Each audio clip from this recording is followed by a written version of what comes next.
মাঝে মাঝে একটু চক্ষু বন্ধ করো, একটু মুরাকাবা করো, এরপর বিল্ডিং এর দিকে তাকাও, এরপরে সম্পদের দিকে তাকাও, ক্ষমতার দিকে তাকাও। আমার আব্বাজান রহমাতুল্লাহি আলাইহি বলতেন, বাজান ডাকাইতের দলের সর্দার, ওর কত পাওয়ার, ওর দলীয় লোকগুলো যদি অন্যায় করে অনেক সময় গুলি কইরা পর্যন্ত মাইরাও ফেলে। আরে কত শাস্তি বিভিন্ন ধরনের প্রয়োগ করে। ওর এই মাতুক বাড়ি সরদারি কতক্ষণ পুলিশের হাতে অ্যারেস্ট হওয়ার আগ পর্যন্ত।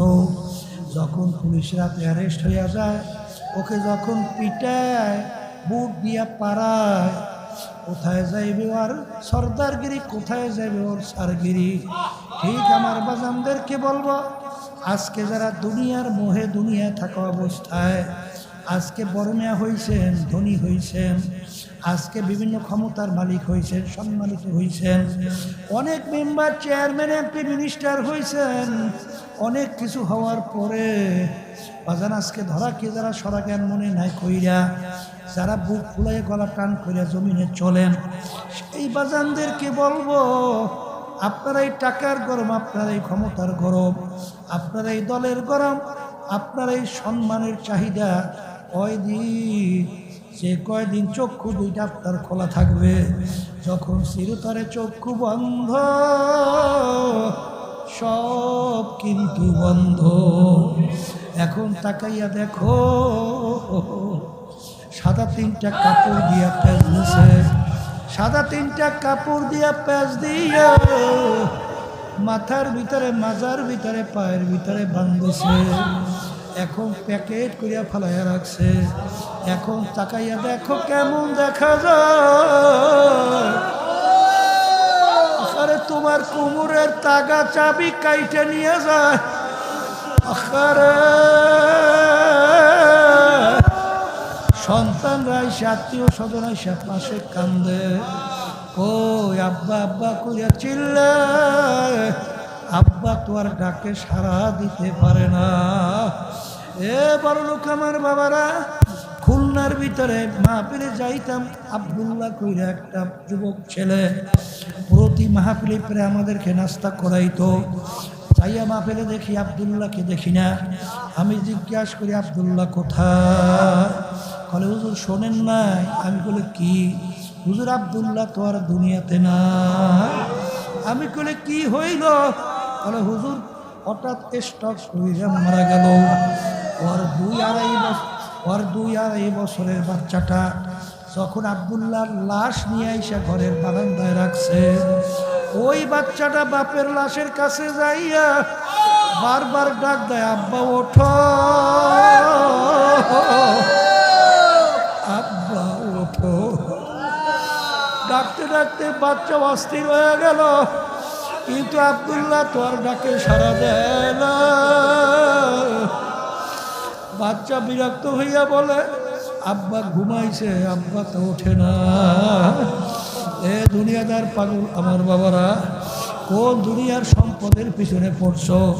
এই বাংলাদেশের ভিতরে ওই যে বড় ধনী এক ব্যাংকার, ও মারা যাওয়ার পরে লাশ নিয়ে গাড়ির গ্যারেজের ভিতরে ফেলাইয়া রাখছে।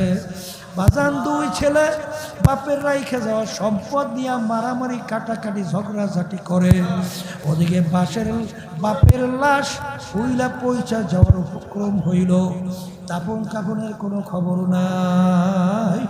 এলাকার লোকজন চাঁদা ধইরা তারপর তাকে দাফন কাফনের ব্যবস্থা করলো।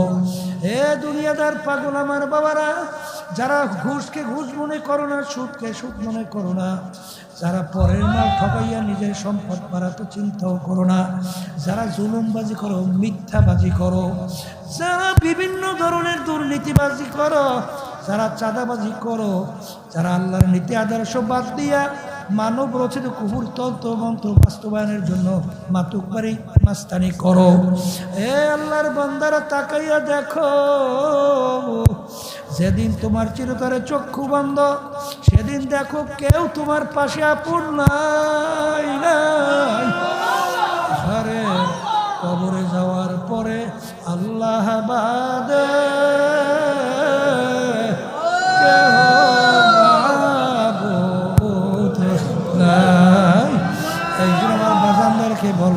পর্দারে মা বোনদেরকে বলবো, বাজার ভালো করে চিন্তা ভাবনা করে কবরে রওনা করো। কারণ কি, আহারে এ দুনিয়াদার পাগল, আজকে দুনিয়ার মধ্যে এক শ্রেণীর মানুষ আল্লাহ ধনী বানাইলো, আর এক শ্রেণীর মানুষকে আল্লাহ ফকির বানাইলো। আহারে যখন দুনিয়াতে আসছিল রাজা বাদশা তাও কিন্তু ল্যাংটা অবস্থায় আসছিল, আর রাস্তার ফকির তারাও কিন্তু ল্যাংটা অবস্থায় দুনিয়াতে আসলো। ভাগ্যের বিনা কেউ বা বর্মা, কেউ বা রাস্তার ফকির। যখন কবরে যাবে, যাওয়ার পরে এক শ্রেণীর গরিব ফকির আল্লাহর ফজল করমে ধনী হইয়া যাবে, আর এক শ্রেণীর ধনী ফকির হইয়া কিয়ামতের ময়দানে উঠবে। এই জন্য ভাইদেরকে বলবো, পর্দারে মা বোনদেরকে বলবো, মুসলমান বলতেই মন চায় ইমানকে নির্ভেজাল মজবুত করবে, নেক আমল কইরা দুনিয়া থেকে বিদায় নিয়ে কবরে যাবে। কিন্তু শয়তান এবং নাফস আম্মারা, মানুষ শয়তান তোমার আমার পিছনে শত্রু হিসেবে কাজ করে। এই জন্য আমার মালিক বলেন, ওয়াকুনু মা'আস সাদিকিন, তোমরা সাদিকিন বান্দাদের সঙ্গী হও। সাদিকিন বান্দাদের সঙ্গী যদি হইতে পারো, আল্লাহর ফজল করবে সেই নিয়ম কথা অনুযায়ী যদি চলো, দিন আর দিন তোমাদের দেল নেকির দিকে ঝুঁকবে, ঈমান নির্ভেজাল মজবুত হইতে থাকবে। আল্লাহ রাব্বুল আলামিন আমাদেরকে দুনিয়াতে পাঠাইলেন কেন? আল্লাহ রাব্বুল আলামিন বলেন, আমি যত মাখলুকাত সৃষ্টি করছি, সমস্ত মাখলুকাতগুলো আমি সৃষ্টি করছি আশরাফুল মাখলুকাত মানুষের খেদমতের জন্য। আর মানুষকে আমি সৃষ্টি করছি আমার ইবাদতের জন্য। আর অন্যান্য মাখলুকাত আল্লাহ সৃষ্টি করছেন আমাদের খেদমতের জন্য। এখন ইবাদত কি জিনিস? ইবাদত একটা আরবি শব্দ, উর্দুতে বলে গোলামি, আর বাংলা অর্থ হলো মালিকের হুকুম অনুযায়ী চলা। আমরা নামাজ পড়ি কেন? মালিকের হুকুম পালন করি। আমরা রোজা রাখি কেন? মালিকের হুকুম পালন করি। আমরা হজ জাকাত আদায় করি কেন? মালিকের হুকুম পালন করি। সুন্নাত তরিকায় চলি কেন? মালিকের হুকুম পালন করি। কথা ঠিক কিনা? নামাজ পড়া যেরকম নাকি ইবাদত, নামাজ না পড়াও তো ইবাদত। অনেকে বলে না, যেমন নাকি উদাহরণ ফজরের নামাজ, আপনি ফরজ পড়ার পরে সূর্য উঠতেছে, ওই সময় যদি কেউ নামাজ পড়ে সওয়াব হইবে না গুনাহ হইবে? নামাজ তো পড়ছে, গুনাহ পাইছে। রমজান মাসে আমরা রোজা রাখি, আল্লাহর হুকুম পালন করছি, কিন্তু ঈদের দিন যদি কেউ রোজা রাখে সওয়াব হবে না গুনাহ হবে? তা রোজা তো রাখছেন, পাইলেন তো গুনাহ। কারণ কি, ওই রোজাটা মালিকের হুকুম অনুযায়ী হয় না, নামাজটা মালিকের হুকুম অনুযায়ী। যাই হোক, আমাদেরকে আল্লাহ বানাইছেন তার ইবাদতের জন্য।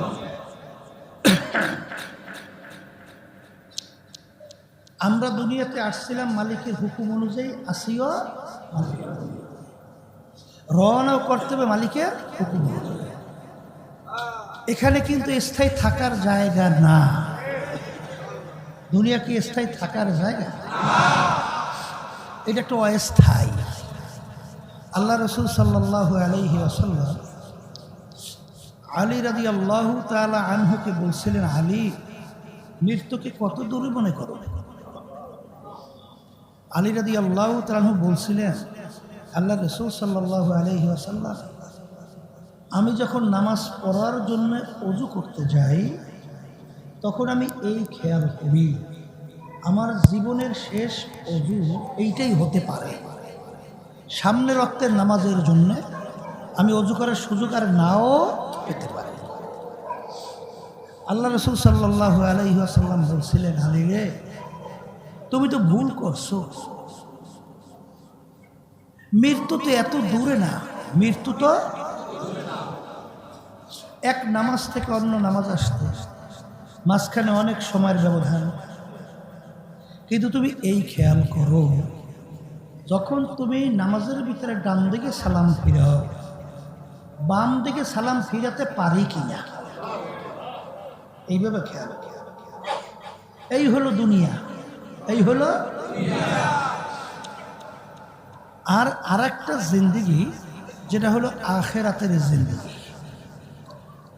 যেই জিন্দেগির ব্যাপারে আল্লাহ রসুল সাল্লাল্লাহু আলাইহি ওয়াসাল্লাম বুঝাবার জন্যে একটা উদাহরণ দিয়ে বলছিলেন, তামাম দুনিয়া যদি একটা গোডাউন তৈরি করে, পশ্চিম থেকে পূর্ব, উত্তর থেকে দক্ষিণ, জমিন থেকে আসমান, এই পুরা গোডাউন যদি সরিষা দিয়ে ভরিয়ে রাখো, আর একটা পাখিকে যদি বলো, হে পাখি, একটা সরিষার দানা খাবা, আবার 500 বছর পরে আর একটা সরিষার দানা খাবা, এইবার 500 বছর পর পর একটা সরিষার দানা খেতে খেতে একদিন না একদিন এই দুনিয়ার সরিষা গোডাউন সব শেষ হবে।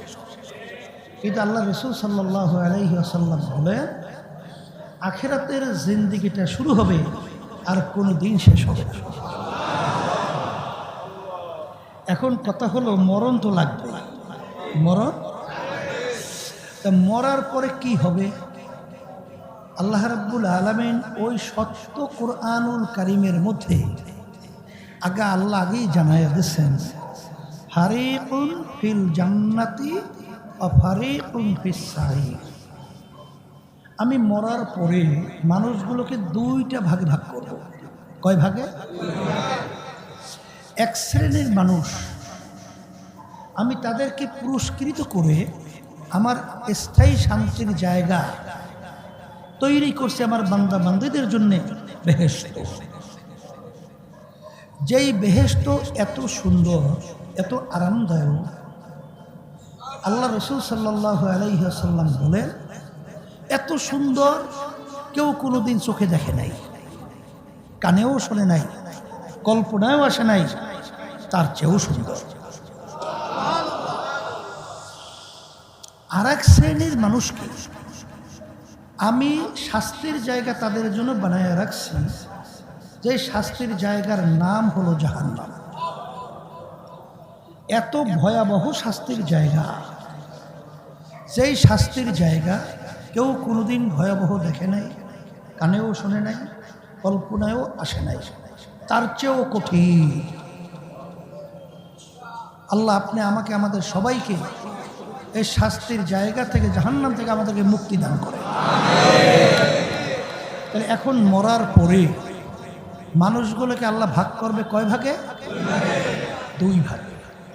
একভাবে তার স্থায়ী শান্তির জায়গা বেহেশত, আর এক জায়গা হলো শাস্তির জায়গা জাহান্নাম। কথা ঠিক কি? এখন স্থায়ী শান্তির জায়গা বেহেশতে যাওয়ার জন্যে কি লাগে? ওই কোরআনুল কারীমের ভিতরে আল্লাহ রাব্বুল আলামিন বলছেন, ইন্নাল্লাযীনা আমানু ওয়া আমিলুস সালিহাত কানাত লাহুম জান্নাতুল ফিরদাউস নুজুলা। বেহেশতে যারা যাইতে চাও, তাদের দুনিয়ায় থাকা অবস্থায় দুইটা কাজ করে আসতে হবে। কয়টা কাজ? একটা হলো ঈমান আনতে হবে, আর একটা হলো নেক আমল করতে হবে। কয়টা কাজ বলেন? ঈমান, নেক আমল। কথা ঠিক আছে?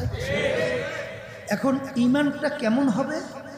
ওই কোরআনুল কারীমে আল্লাহ রাব্বুল আলামিন অন্য আয়াতে বলতেছেন, আমিনু কামা আমানান নাস। তোমাদের ঈমানের ধরনটা হবে সাহাবায়ে কেরাম যেভাবে ঈমান আনছিল। ঈমানের ধরনটা কেমন হবে? সাহাবায়ে কেরাম যেভাবে ঈমান আনছিল। এখন সাহাবায়ে কেরামদের ঈমানটা ছিল কেমন, এইটা আমাদের জানতে হবে। ঈমান মানে বিশ্বাস, ঈমান মানে বিশ্বাস। আচ্ছা, তাদের ঈমান কেমন ছিল? একটা উদাহরণ দেই, খালিদ বিন ওয়ালিদ রাদিয়াল্লাহু তাআলা আনহু, তাকে কাফেরের জাত বলতেছিল, খালেদ, তোর আল্লাহর নাকি এত পাওয়ার, আর বিসমিল্লাহর নাকি এত পাওয়ার, এক পেয়ালা বিষ নিয়ে আসছে, এই বিষ খাইয়ে হজম করে দেখাতে পারবে? খালিদ বিন ওয়ালিদ রাদিয়াল্লাহু তাআলা আনহু বলতেছেন, বিষের কোনো শক্তি নাই, সমস্ত ক্ষমতা শক্তি আল্লাহ। এখন ঘটনা হলো, হাসানাতুল আবরারে সাইয়্যাতুল লিল মুকাররবিন, আল্লাহর যারা নৈকট্যে পৌঁছে যায়, আল্লাহর যারা নৈকট্যে পৌঁছে যায়, গোপন একটা সম্পর্ক আল্লাহর সঙ্গে তৈরি, এদের কাজটা অনেকাংশে আমরা যারা সাধারণ আছি আমাদের ওইটা ন্যায়, আমাদের কি ন্যায়, কিন্তু তাদের জন্য ওইটা গুনাহ, তাদের জন্য ওইটা কি। এখন ওই যে বাইদিস বুস্তামি রহমতুল্লাহি আলাইহি ঠান্ডা দুধ খাইছি, তার পেট খারাপ হয়েছে, বলতেছে ঠান্ডা দুধের কারণে মানে পেট খারাপ হয়েছে। মালিক ডাক দিয়ে বলে, ভাইজি, তোমার পেট খারাপ ক্ষমতা কি ঠান্ডা দুধে না আমি আল্লাহ? সূক্ষ্ম সেরেক করল কেন? কিন্তু আমরা যদি বলি আমাদের তো গুনাহ হবে না, কারণ আল্লাহ রাব্বুল আলামিন এক একটা জিনিসের মধ্যে এক একটা ক্রিয়া রাখছে না। তাহলে পচা খাদ্য খাইয়ে যদি পেট খারাপ হয়, এটা আল্লাহ এর মধ্যে নিয়ম রাখছে না, পচা খাদ্য পেট খারাপ করে? কথা কয় না? জামাল গোট আছে না, জামাল গোটা, জামাল গোটার ক্রিয়া হইল খাইলে পেট পানির মতো মাত্র, এর একটা ক্রিয়া আছে না। এখন আমরা যদি বলি এটা পেট খারাপ করে, আমাদের গুনাহ হবে? কিন্তু যারা আল্লাহর নৈকট্যে পৌঁছে গেছে, যাদের আল্লাহর সঙ্গে গোপনে সম্পর্ক তৈরি হয়েছে, তাদের জন্য এটা গুনাহ হয়ে যাবে। কেন? যখন নাকি বলছে, খালেদ, খালেদ বিন ওয়ালিদ, তোমার খোদার বলে এত পাওয়ার, তাহলে বিষ খেয়ে হজম করে দেখাতে পারো?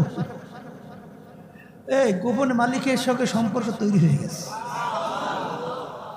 মালিক হয়তো ডাক দিয়ে বসে, খালেদ অসুবিধা নেই, খা। বিসমিল্লাহির রহমানির রহিম বইলেই এক পেয়ালা বিষ ঢকঢক করে গিলে খাই ফেলে, কিছু হয় না। এখন এইটা দেখে আবার কেউ বিষ খাইয়েন না,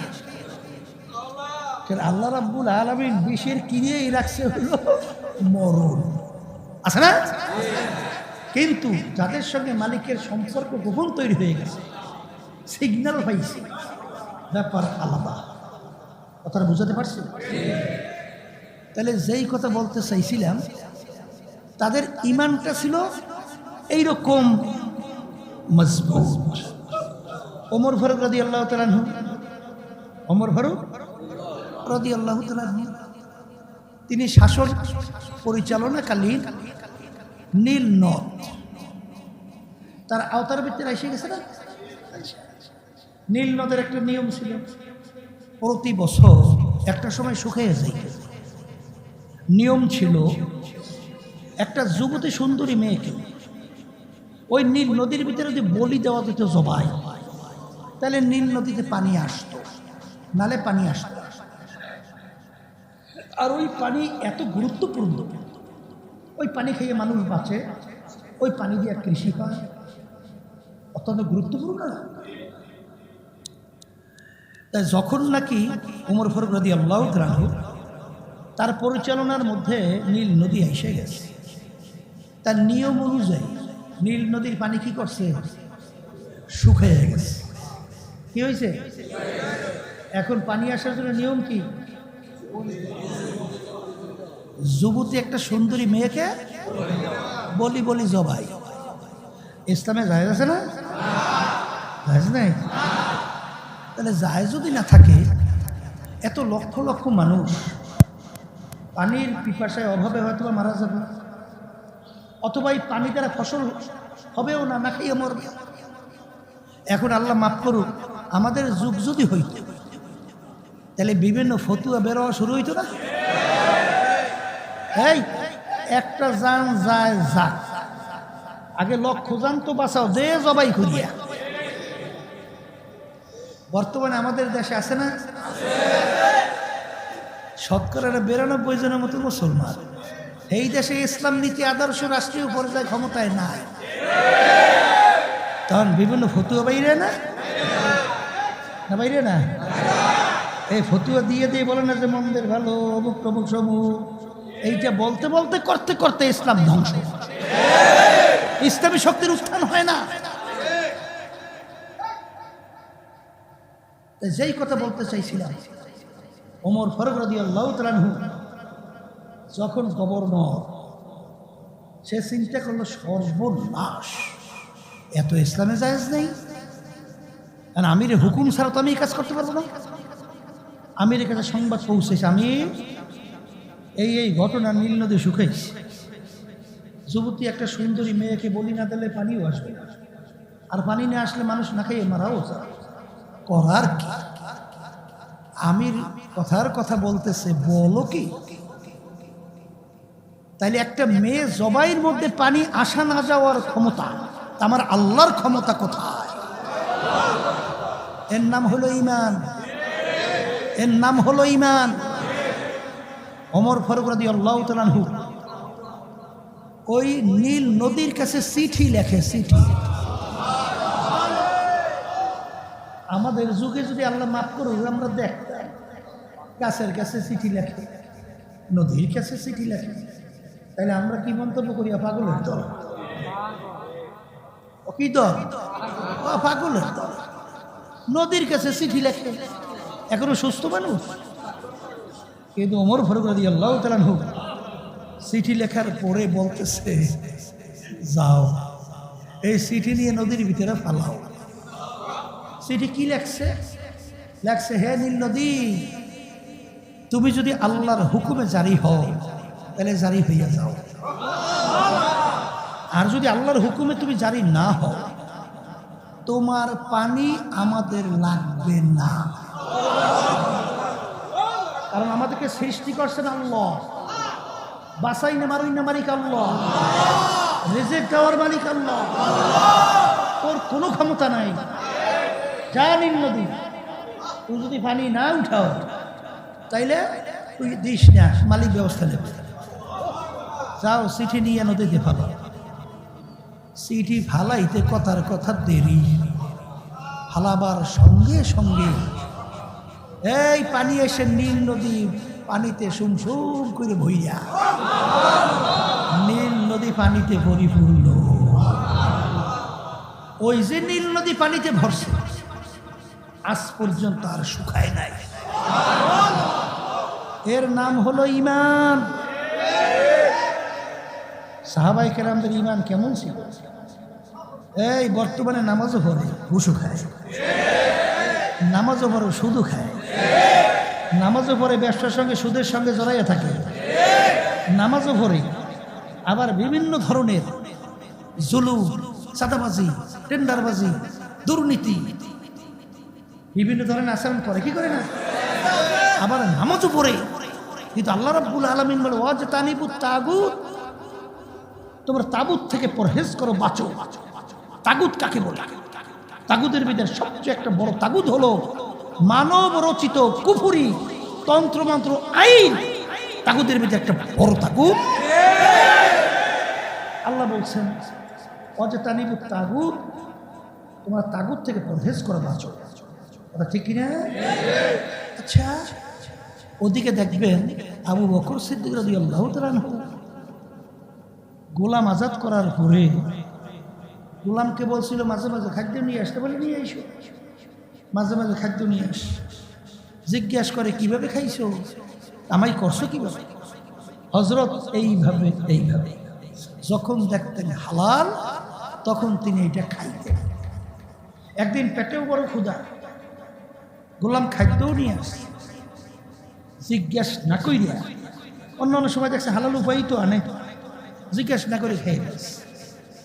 গোলাম বলতেছে, হযরত আপনি তো অন্য অন্য সময় না জিজ্ঞাসা কইরা খান না, আজকে আপনি জিজ্ঞেস না করে খাদ্য খাইয়ে ফেললেন। বলে তুমি তো সব সময় দেখছি হালাল উপায়িত খাদ্য আনো, আজকে পেটেও বড় ক্ষুধা আর মনেও করছে হালাল উপায়িত আনছো, এই জন্য খাইয়ে ফেলছি। বলো তুমি কিভাবে কামাই করছো? তখন গোলাম বলতেছে, হযরত আমি যখন কাফেরদের অন্তর্ভুক্ত ছিলাম, জাদুবিদ্যার মাধ্যমে একটা লোককে তদবির করছিলাম, ওই লোকটা তদবিরে ভালো হয়েছে, ওই বিনিময়ে আমাকে এই খাদ্য দিছে। তখন আবু বকর সিদ্দিক রাদিয়াল্লাহু তাআলা আনহু বলতেছেন, ইন্না লিল্লাহ ইন্না লিল্লাহ। জাদুবিদ্যার মাধ্যমে তদবির করা কামাই সম্পূর্ণ হারাম, তুমি তো আমাকে হারাম খাওয়াইছো। এই কথা বইলা গলায় আঙ্গুল দেওয়া শুরু করছে। পেটেও ক্ষুধা, বলতে গেলে খাদ্য চলে গেছে পাকস্থলিতে, খাদ্য উঠতে চায়, ওদিকে চেহারা বিবরণ হয়ে গেছে। লোকেরা বলে, হযরত আপনি তো না যাই না খাইছেন, আল্লাহ তো মাফ করে দেবেন, আপনি এত নিজের কষ্ট দেন কেন? ইমান কি? বলতেছে, হে আমার সাহাবারা, হে আমার সঙ্গীরা, হে আমার সাথীরা, আল্লাহ রসুল সাল্লাল্লাহু আলাইহি ওয়াসাল্লাম বলছিলেন, আল্লাহ রসুল সাল্লাল্লাহু আলাইহি ওয়াসাল্লাম বলছিলেন, যেই হারাম মালের দ্বারা, বলেন যেই হারাম মালের দ্বারা রক্ত এবং গোশত তৈরি হবে, তার জায়গা জাহান্নাম ছাড়া হবে না। এর জন্যে আমি আমার খাদ্য এই পেটে হজম হওয়ার আগে, আমি দুনিয়া থেকে বিদায় হলে আমার আফসোস নাই, কিন্তু এই খাদ্য আমি আমার পেটে হজম হতে দেব না। লোকেরা পরামর্শ দিল, হযরত পেট ভইরে পানি খান, বলে আঙ্গুল দিলে পানির বমি হবে, খাদ্য বের হয়ে আসবে। পেট ভইরে পানি খেয়ে আঙ্গুল দিচ্ছে, বমি হয়ে গেছে, খাদ্য বের হয়ে আসছে। বলেন আলহামদুলিল্লাহ। এই ছিল তাদের ঈমান। আর নামাজ তো পড়ে অনেকে, কিন্তু ঘুষ তো ছাড়ে না, সুদ খাওয়া তো ছাড়ে না, এই ধোকাবাজি করে ব্যবসায় ধোকাবাজি করতে তো ভুল করে না, বিভিন্ন মানুষের মাল ঠকাইয়া নিজের সম্পদ বাড়াইতে তো চিন্তা করে না। আজকেও শুনতেছিলাম একজনে বলতেছ, একজন আলেম মন্তব্য করতেছে, এক শ্রেণীর এরকম আছে লক্ষ টাকার নিচেও তাদেরকে ক্রয় করা যায়, মানে লক্ষ টাকা পাইছে তো ইমান এদিক ওদিক হয়ে যায়। তখন বিভিন্ন ফতুয়া বের হয়, ব্যাখ্যা বের হয়, কত কিছু বের হয়, কথা ঠিক কিনা? আল্লাহর বান্দা, হুব্বু ফিল্লাহ বুগযু ফিল্লাহ, হুব্বু ফিল্লাহ বুগযু ফিল্লাহ।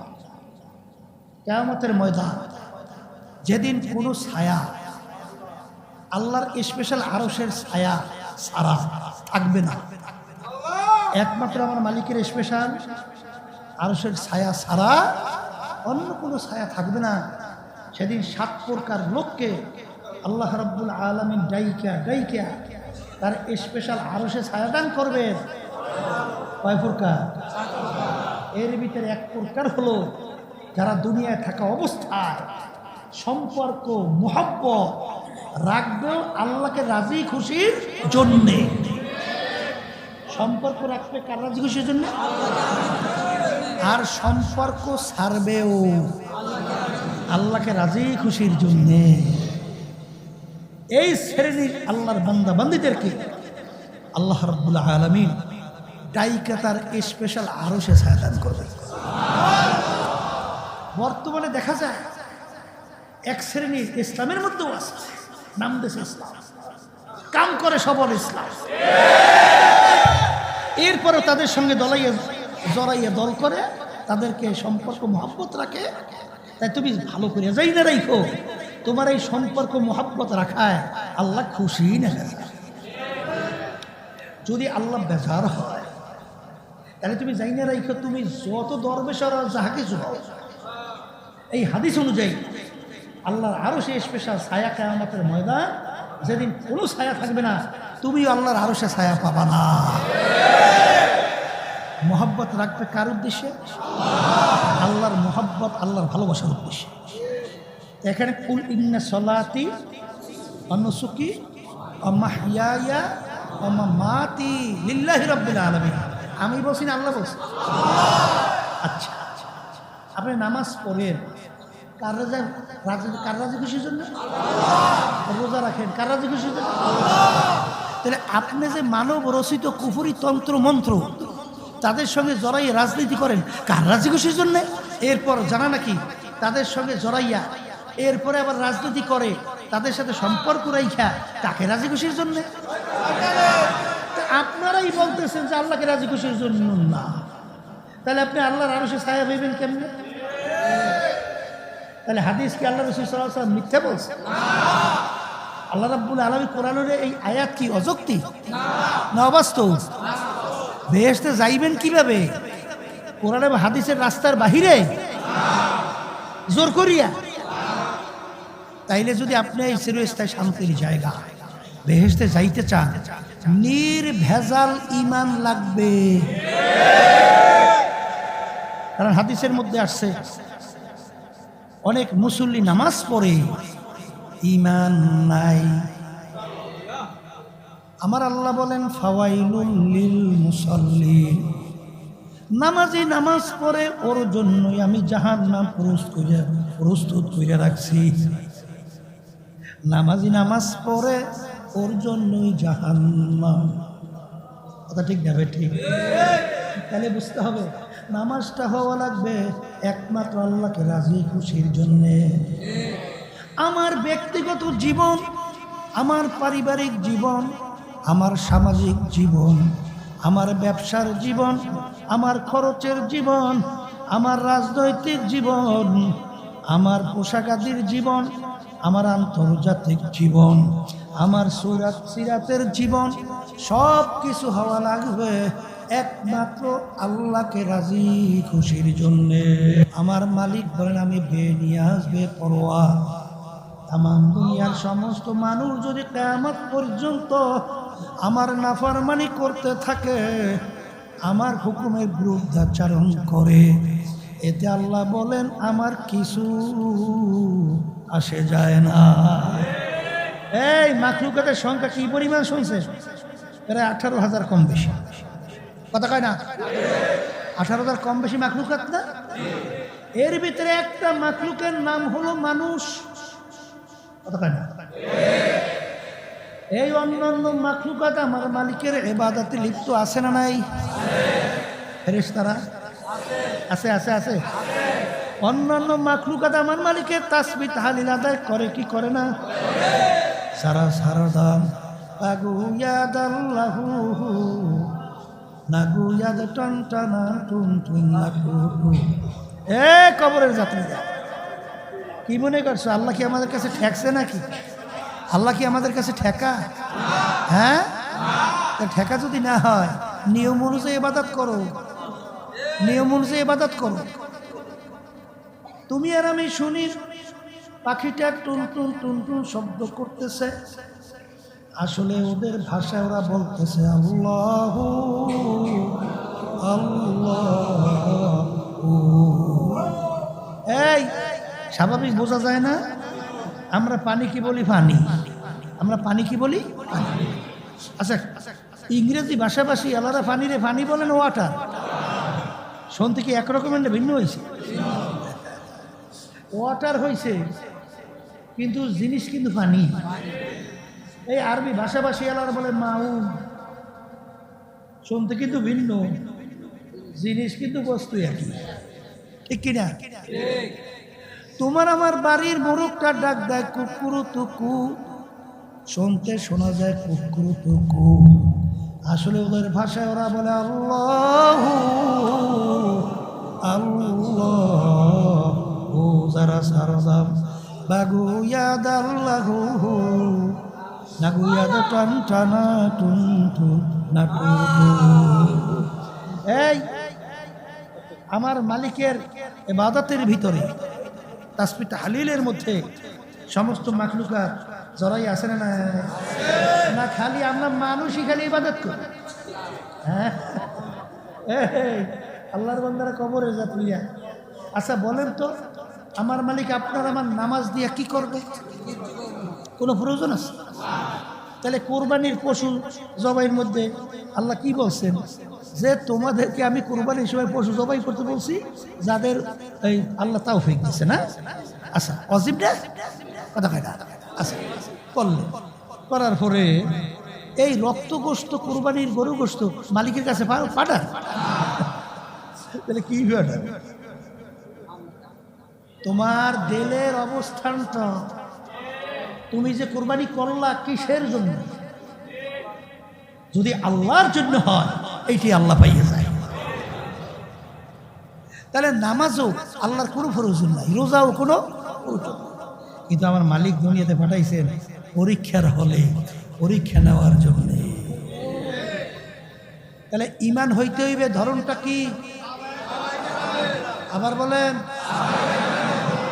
তাইলে বোঝা গেল যে ঈমানের ধরন হইতে হবে সাহাবায়ে কিরামদের নির্ভেজাল সত্য ঈমান যদি থাকে।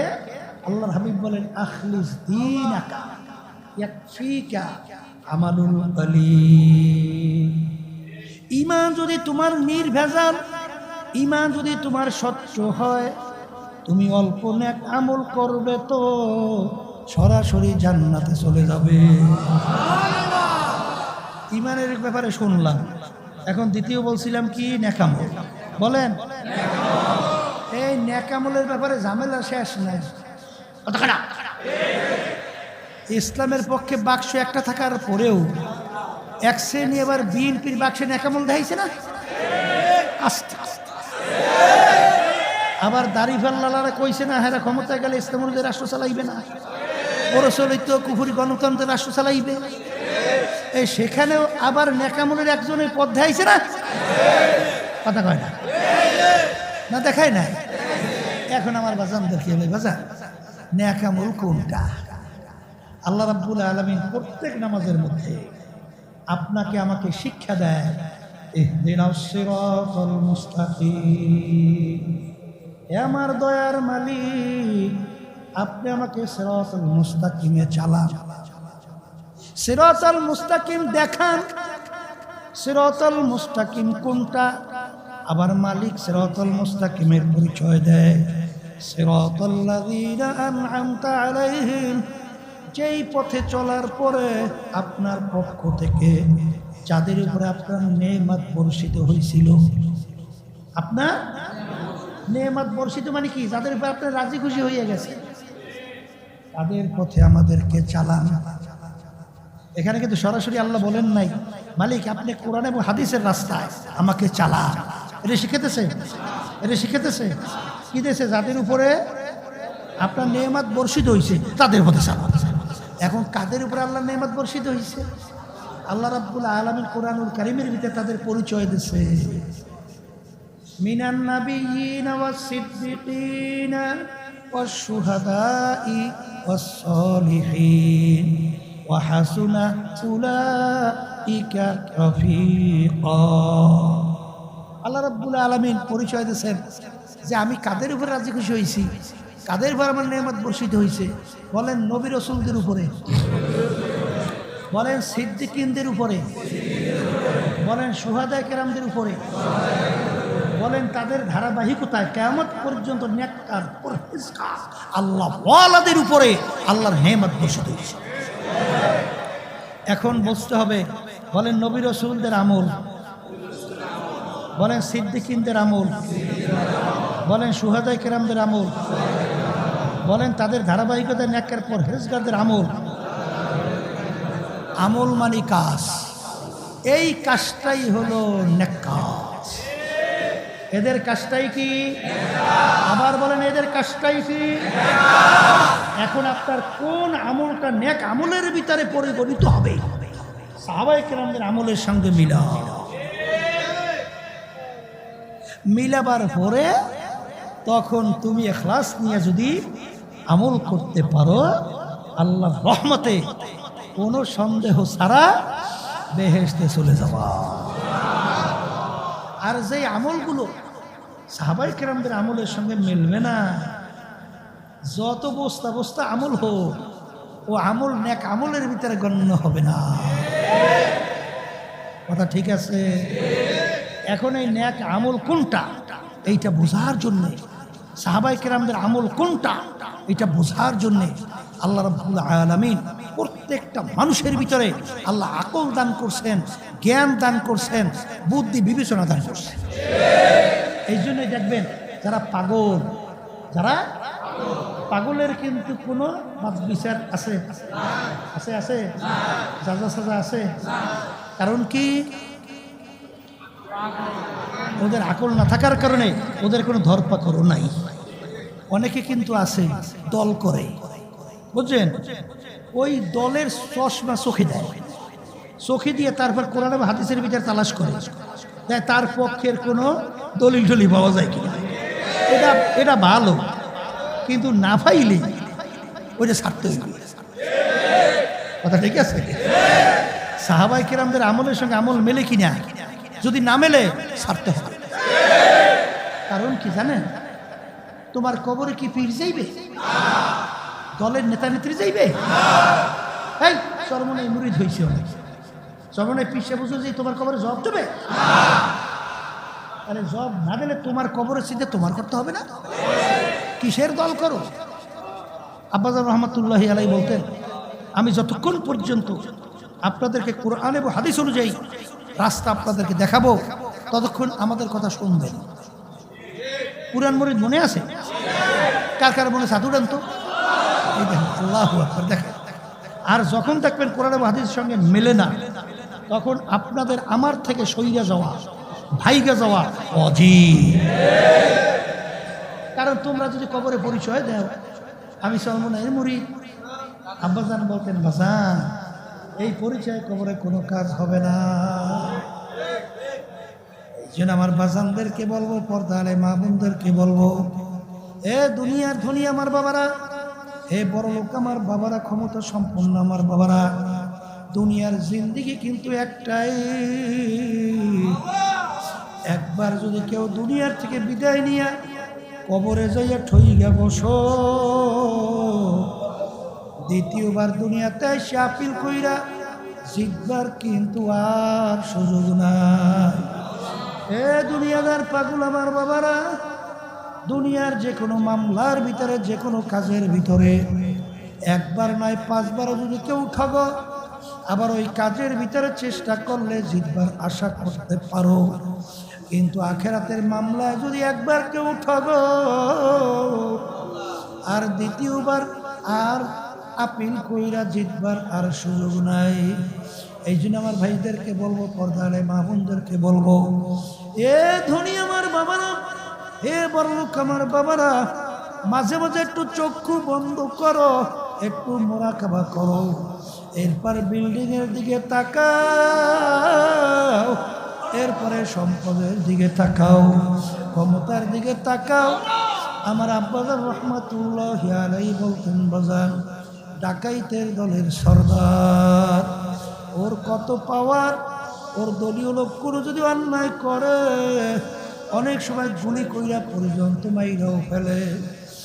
আরে কত শাস্তি বিভিন্ন ধরনের প্রয়োগ করে। ওর এই মাতুক বাড়ি সরদারি কতক্ষণ পুলিশের হাতে অ্যারেস্ট হওয়ার আগ পর্যন্ত। যখন পুলিশের হাতে অ্যারেস্ট হইয়া যায়, ওকে যখন পিটায়, বুট দিয়া পাড়ায়, কোথায় যাইবে ওর সর্দারগিরি, কোথায় যাইবে ওর সারগিরি? ঠিক আমার বাজানদেরকে বলবো, আজকে যারা দুনিয়ার মোহে দুনিয়ায় থাকা অবস্থায় আজকে বড় মেয়া হয়েছেন, ধনী হয়েছেন, আজকে বিভিন্ন ক্ষমতার মালিক হয়েছেন, সম্মানিত হয়েছেন, অনেক মেম্বার, চেয়ারম্যান, এমপি, মিনিস্টার হয়েছেন, অনেক কিছু হওয়ার পরে বাজান আজকে ধরা কে যারা সরাজ্ঞান মনে নাই কইরা, যারা বুক ফুলাইয়া গলা টান কইরা জমিনে চলেন, সেই বাজানদেরকে বলবো, আপনারা এই টাকার গরম, আপনারা এই ক্ষমতার গরম, আপনারা এই দলের গরম, আপনারা এই সম্মানের চাহিদা কয়দিন, যে কয়দিন চক্ষু দুইটা আপনার খোলা থাকবে, যখন চিরতরে চক্ষু বন্ধ,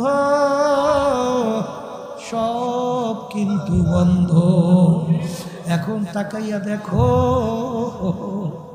সাদা 3টা কাপড় দিয়া প্যাঁচ দিছে, সাদা 3টা কাপড় দিয়া প্যাঁচ দিয়া মাথার ভিতরে, মাজার ভিতরে, পায়ের ভিতরে বাঁধছে, এখন প্যাকেট করিয়া ফেলাইয়া রাখছে।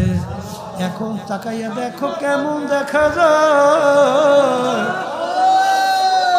আরে তোমার কোমরের তাগা চাবি কাইটে নিয়ে যায়। আরে সন্তানরা এসে, আত্মীয় স্বজন এসে পাশে কান্দে, কই আব্বা আব্বা কইয়া চিল্লে, আব্বা তোর ডাকে সাড়া দিতে পারে না। এ বড় লোক আমার বাবারা, খুলনার ভিতরে মাহফিলে যাইতাম, আব্দুল্লাহ কইরা একটা যুবক ছেলে প্রতি মাহফিলে প্রায় আমাদেরকে নাস্তা করাইতো। যাইয়া মাহফিলে দেখি আব্দুল্লাহকে দেখি না। আমি জিজ্ঞাসা করি আব্দুল্লাহ কোথায়? বলে হুজুর শোনেন নাই? আমি বলে কি? হুজুর আব্দুল্লাহ তো আর দুনিয়াতে না। আমি বলে কি হইল? বলে হুজুর হঠাৎ স্ট্রোক হইয়া মারা গেল। ওর দুই আড়াই বছরের বাচ্চাটা যখন আব্দুল্লাহর লাশ নিয়ে এসে ঘরের বারান্দায় রাখছে, ওই বাচ্চাটা বাপের লাশের কাছে যাইয়া বারবার ডাক দেয়, আব্বা ওঠো, আব্বা ওঠো। ডাকতে ডাকতে বাচ্চা অস্থির হয়ে গেল, কিন্তু আব্দুল্লাহ তো আর ডাকে সাড়া দেয় না। বাচ্চা বিরক্ত হইয়া বলে, আব্বা ঘুমাইছে, আব্বা তো ওঠে না। এ দুনিয়াদার পাগল আমার বাবারা, কোন দুনিয়ার সম্পদের পিছনে পড়ছো? এই বাংলাদেশের ভিতরে ওই যে বড় ধনী এক ব্যাংকার, ও মারা যাওয়ার পরে লাশ নিয়ে গাড়ির গ্যারেজের ভিতরে ফেলাইয়া রাখছে। বাজান দুই ছেলে বাপের রাইখে যাওয়া সম্পদ নিয়ে মারামারি কাটাকাটি ঝগড়াঝাটি করে। ওদিকে বাপের লাশ উইলা পয়সা যাওয়ার উপক্রম হইল। দাফন কাফনের কোনো খবর নাই। এলাকার লোকজন চাঁদা ধইরা তারপর তাকে দাফন কাফনের ব্যবস্থা করলো। এ দুনিয়াদার পাগল আমার বাবারা, যারা ঘুষকে ঘুষ মনে করো না, সুদকে সুদ মনে করো না, যারা পরের মাল ঠকাইয়া নিজের সম্পদ বাড়াতে চিন্তাও করো না, যারা জুলুমবাজি করো, মিথ্যাবাজি করো, যারা বিভিন্ন ধরনের দুর্নীতিবাজি করো, যারা চাঁদাবাজি করো, যারা আল্লাহর নীতি আদর্শ বাদ দিয়া মানব রচিত কুফুর তন্ত্র মন্ত্র বাস্তবায়নের জন্য মাতুকবাড়ি মাস্তানি করো, এ আল্লাহর বান্দারা তাকাইয়া দেখো, যেদিন তোমার চিরতরে চক্ষু বন্ধ, সেদিন দেখো কেউ তোমার পাশে আপন নাই। আরে কবরে যাওয়ার পরে আল্লাহ বাদে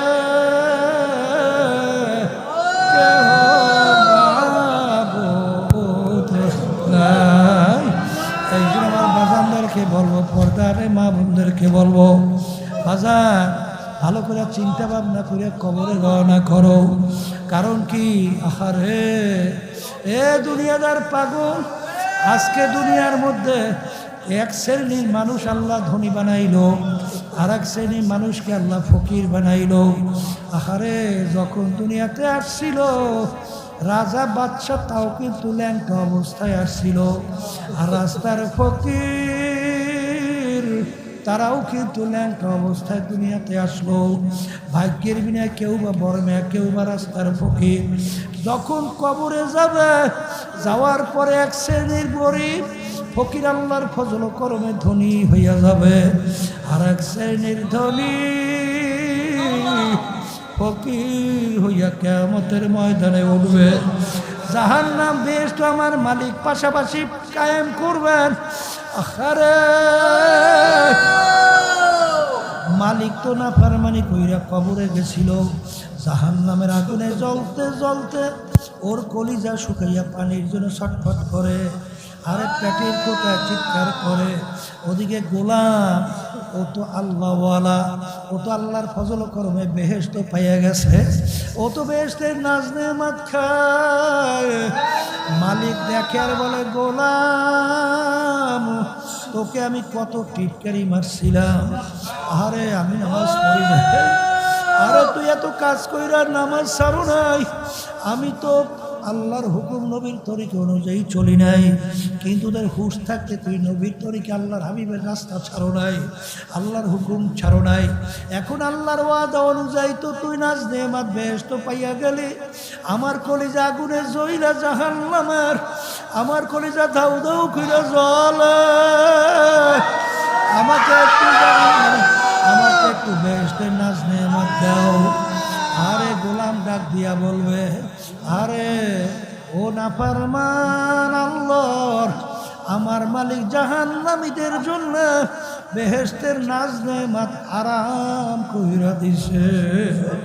এই জন্য আমার বাজানদেরকে বলবো, পর্দারে মা বোনদেরকে বলবো, হাকিকত সে তো দুনিয়া বেখবর হ্যায়, দুনিয়া কে নুমাইশ পর নজর হ্যায়। দুনিয়া কিন্তু শান্তির জায়গা না, কেউ কোনোদিন পায় নাই, কেউ কোনোদিন পাবে না। আর দুনিয়া দারুল মেহনেওয়াল বালা, দুনিয়া কষ্ট ক্লেশের জায়গা, বালা মুসিবতের জায়গা। বাজান এই গরম